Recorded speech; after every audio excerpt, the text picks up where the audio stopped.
ये आप सुरंग जो देख रहे हैं, बताया जा रहा है यही सुरंग है। इसी सुरंग में ट्रेन खड़ी है और इसी सुरंग के अंदर जो ट्रेन है, ट्रेन को बंधक बनाया गया है। 182 पाकिस्तानी सैनिक हैं, 20 को मौत के घाट उतार दिया है बलूच लड़ाकों ने।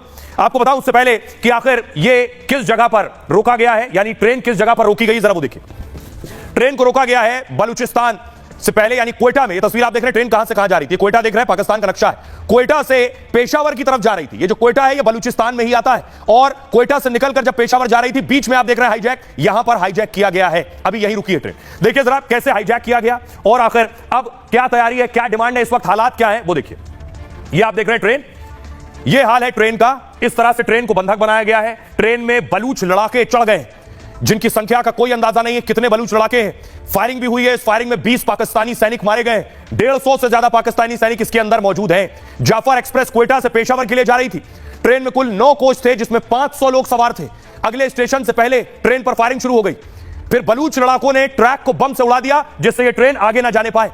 इसके बाद लड़ाकों ने पूरी ट्रेन पर कब्जा कर लिया। जाफर ट्रेन के सभी यात्रियों को बंधक बना लिया गया। बंधकों में पाक सेना और आईएसआई के एजेंट भी शामिल हैं। ये सभी ड्यूटी के लिए पाकिस्तान के पंजाब जा रहे थे। बलूच लड़ाकों और पाक सैनिकों में गोलीबारी शुरू हो गई। बलूच लड़ाकों ने अब तक 20 पाकिस्तानी सैनिकों को मार डाला। अभी 182 पाकिस्तानी जवान बलूच लड़ाकों के कब्जे में है, यानी कुल 200 पाकिस्तानी जवान थे इसमें। बीएलए की फिदाइन यूनिट और मजीद ब्रिगेड ने इस ट्रेन को हाईजैक किया है। ये दोनों यूनिट बीएलए की सबसे खूंखार शाखाओं में शामिल है। बीएलए ने मजीद ब्रिगेड का गठन 2011 में किया था और तब से ये यूनिट पाक सेना पर कई बड़े हमले कर चुकी है। अभी जाफर एक्सप्रेस को बलूच लड़ाकों ने टनल में खड़ा किया हुआ, जो तस्वीर मैंने आपको दिखाई, और धमकी दी है कि कार्रवाई हुई तो फिर ट्रेन को उड़ा देंगे। पाकिस्तान के कत्लेआम की जिम्मेदारी शाहबाज सरकार की होगी। बीएलए की तरफ से सैन्य कार्रवाई रोकने की हिदायत दी गई है। पाक ने हाईजैक वाले इलाके में इमरजेंसी की घोषणा कर दी है। सभी डॉक्टर्स और अधिकारियों की छुट्टी रद्द कर दी गई है। फिलहाल जाफर एक्सप्रेस बलूच लड़ाकों के कब्जे में है। आइए अब आपको सुनवाता हूं, सुनिए जरा क्या कुछ कह रहे हैं एक्सपर्ट यासिर जंजुआ, जो कि पाक सेना के पूर्व मेजर जनरल हैं, और भारतीय डिफेंस एक्सपर्ट जीडी बख्शी साहब। पाकिस्तानी फौजियों को निकालने वाला जो काम है वो तुरंत हो भी रहा है और हो भी चुका है। कुछ कैजुअलिटीज हुई हैं, इसमें कोई शक नहीं है। कैजुअलिटीज के नंबर के ऊपर डिफरेंस है। पाकिस्तानी मीडिया कुछ दिखा रहा है, आप कुछ दिखा रहे हैं, इस बहस से कतई नजर, लेकिन कैजुअलिटीज हुई हैं। और इंडिया जब तक ये काम करने की कोशिश करता रहेगा पाकिस्तान को डिस्टेबलाइज करने की, इंडिया की कलई खुल जाएगी कि वो जो डेमोक्रेसी की बात करता है, असल में आप ये करते हैं, आप ये समझते हैं ये ईस्ट पाकिस्तान नहीं है। पाकिस्तान की फौज का स्टाइल है कि वो रंगत दिखाते हैं, वो अपने F-16 ले आएंगे, तोपे ले आएंगे, टैंक ले आएंगे और जनता को, जनार्दन को उसमें कुचल देंगे बीच के अंदर। तो अगर ऐसा होगा तो पाकिस्तान में ही बवाल खड़ा होगा। पाकिस्तान को बड़ा फूंक फूंक कर ऑपरेशन करना होगा। पूरी दुनिया की आंखें अब बलूचिस्तान की ओर है और बलूचिस्तान, मुझे तो लगता है अब समय की बात है।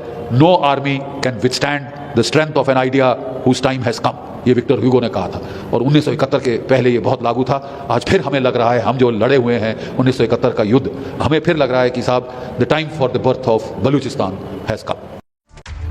तो जीडी बख्शी साहब कह रहे हैं वक्त आ गया है पाकिस्तान से बलूचिस्तान के अलग होने का। लेकिन मैं आपको बताऊं ये पूरा बवाल है क्या, बहुत कम लोग जानते हैं बलूचिस्तान और पाकिस्तान का बवाल है क्या। तो सबसे पहले ये देखिए, ये बलूचिस्तान की आर्मी है BLA, जिसे बलूचिस्तान लिबरेशन आर्मी कहते हैं, यानी बलूचिस्तान को आजाद कराने के लिए बनाई गई सेना। बलूच लड़ाके कहते हैं, पाकिस्तान की सेना इन्हें आतंकी और विद्रोही कहती है। अब देखिए जरा, आपको बताऊं ये पूरा बवाल है क्या, उसे आप इस नक्शे के जरिए समझिए जरा। ये पाकिस्तान का पूरा नक्शा है, हरा और लाल मिलाकर ये दोनों हिस्सा पाकिस्तान का है, लेकिन लाल हिस्सा जो है इसे बलूचिस्तान कहते हैं और जो हरा हिस्सा है इसे पाकिस्तान कहते हैं। बलूचिस्तान के जो मूल निवासी हैं ये बलूच जनजाति है, इसलिए इसे बलूचिस्तान कहते हैं। इसी जनजाति के नाम पर बलूचिस्तान का नाम पड़ा। इसका क्षेत्र पाकिस्तान के अफगानिस्तान और ईरान तक फैला हुआ, यानी बलूचिस्तान का जो हिस्सा लगता है वो अफगानिस्तान और ईरान की तरफ लगता है। 1947 में विभाजन के दौरान पाकिस्तान ने बड़े हिस्से पर कब्जा कर लिया और पाकिस्तान की कुल जमीन का 44% हिस्सा बलूचिस्तान के पास है। अभी बलूचिस्तान पाकिस्तान का सबसे बड़ा प्रांत है। इसमें पर्वत, घाटी और मैदान जैसे सभी क्षेत्र शामिल हैं। सोना, तांबा, लोहा जैसे तमाम खनिज संसाधन यहां पर हैं। खनिजों पर कब्जे के बाद भी पाक ने विकास नहीं किया है और यही वजह है कि बलूचिस्तान और पाकिस्तान का जो हिस्सा अलग अलग है। ये वजह क्योंकि वहां बलूच की संख्या काफी ज्यादा है जो पाकिस्तान से बलूचिस्तान को अलग करने की बात करते हैं। लेकिन देखिए BLA को लीड कौन करता है, तस्वीर में आपको दिखाने जा रहा हूं। BLA को लीड करने वाले कौन है, इनका नाम है बशीर ज़ेब। ये बलूचिस्तान लिबरेशन आर्मी का नेतृत्व करते हैं। देखिए जरा कौन है ये ज़ेब। दरअसल आखिर BLA क्या है, यानी बलूचिस्तान की जो आर्मी है वो है क्या। BLA का पूरा नाम बलूचिस्तान लिबरेशन आर्मी है। यह बलूचिस्तान का सबसे बड़ा सशस्त्र विद्रोही संगठन है। इस संगठन की स्थापना साल 2000 के आसपास हुई थी और इसका मकसद बलूचिस्तान को पाक से आजाद कराना था और यह पाकिस्तान सेना और पुलिस के खिलाफ जंग लड़ रहे हैं। इसके साथ ही चीनी निवेश परियोजनाओं पर अटैक कर रहे हैं। बीएलए विद्रोही गुरिल्ला युद्ध और सुसाइड अटैक में माहिर है। हालांकि संगठन में कितने लड़ाके हैं इस पर जानकारी नहीं है। यह पूरे बलूचिस्तान में अलग अलग संगठनों के नाम से फैला है। पाक सरकार ने बीएलए को आतंकवादी संगठन घोषित किया। अमेरिका, ब्रिटेन समेत कई देशों ने भी आतंकी संगठन माना है। दावा है कि बीएलए संगठन की अगुवाई यह बशीर ज़ेब कर रहा है। इसी बीएलए ने पाकिस्तान में एक ट्रेन को अगवा किया और उसके बाद से अभी एक्शन जारी है। आइए, हमारे साथ खास मेहमान जुड़ रहे हैं। हमारे साथ मेजर जनरल वीके दत्ता साहब जुड़ रहे हैं। वीके दत्ता साहब, बलूच आर्मी कैसे पाकिस्तान पर भारी पड़ रही है और आगे आप क्या हालात देख रहे हैं? पाकिस्तान की फौज बुखाई हुई हालत में काउंटर अटैक करने की कोशिश कर रही है। कभी एयर का इस्तेमाल कर रही है, कभी हेलीकॉप्टर का कर रही है। आपको मालूम होना चाहिए कि हॉस्टेज रेस्क्यू ऑपरेशन बहुत मुश्किल ऑपरेशन होता है। अगर आप ज़्यादा कोई कार्रवाई करेंगे तो सारे आपके हॉस्टेजेस मारे जाएंगे। अगर पाकिस्तानी फौज ये चाहती है कि उनके फौजी मारे जाएं बलूच लिबरेशन आर्मी के द्वारा, तो ठीक है, वो चाहे एयर अटैक करें, चाहे वो हेलीकॉप्टर गनशिप इस्तेमाल करें। लेकिन अगर वो अपनी फौजियों की जान सलामती चाहते हैं तो उनको नेगोशिएट करना पड़ेगा बलूच नेशनल आर्मी के साथ और कोई समाधान निकालना पड़ेगा।